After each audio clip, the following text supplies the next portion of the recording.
Je vous retrouve pour ce premier numéro de la LOT TV Podcast à Saint-Cyr-la-Popie où se tiennent tout le week-end les journées européennes des métiers d'art.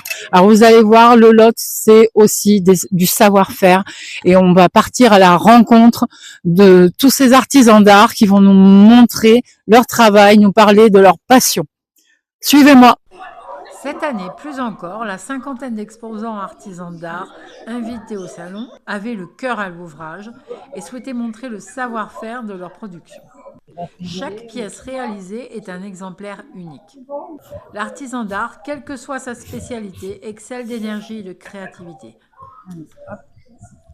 Là, et de pouvoir mettre en avant ces journées européennes des métiers d'art qui se déroulent donc à Saint-Cyr-la-Popie cette année. Dans le Lot, nous les faisons, c'est la 12e édition. Donc, la première a été à Saint-Cyr-la-Popie, ensuite nous avons fait Martel, Figeac, Gourdon. Donc nous essayons de mailler tout le territoire. Ces journées pour nous sont très importantes. Comme je l'ai évoqué tout à l'heure, c'est une véritable vitrine pour l'artisanat de ce département. Les artisans d'art sont des artistes, mais avant tout des gens de métier. On peut le constater aujourd'hui dans tous les stands, il y a des choses magnifiques, des réalisations uniques. Et vraiment, c'est quelque chose d'important. Donc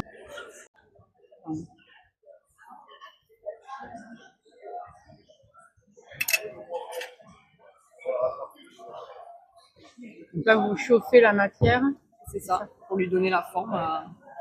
Tant qu'elle est chaude, je peux la modeler comme je souhaite. Quelque chose à la demande avec des encres. Alors, avec des pigments minéraux naturels sur une recette médiévale. Donc, à base de miel, de gomme arabique et de blanc d'œuf. Voilà, pour doser de façon à ce que le pigment, il est écrasé, il est mélangé avec la détrempe. Donc d'abord, Saint-Cyr-la-Popie est extrêmement heureux d'accueillir les Journées européennes des métiers d'art. Ça faisait 12 ans qu'ils n'étaient pas revenus à Saint-Cyr-la-Popie. On a souhaité faire quelque chose de qualité. Les exposants étaient tous formidables et fabuleux. On a un métier, on passait de stand en stand. On a vu des choses absolument magnifiques. Et puis on a voulu aussi faire le lien avec le village, c'est-à-dire qu'on a mis en place des navettes gratuites qui permettaient d'abord de voir ici les procédés, les techniques, etc. Et ensuite des navettes gratuites qui a mené les gens directement sur le village pour voir en concret ce que ça donnait. Et puis l'autre chose qui était absolument magnifique aussi, c'était la journée de vendredi avec ces 300 enfants qui sont passés dans les différents ateliers et qui ont permis de découvrir en tout cas ou de se créer de nouvelles passions.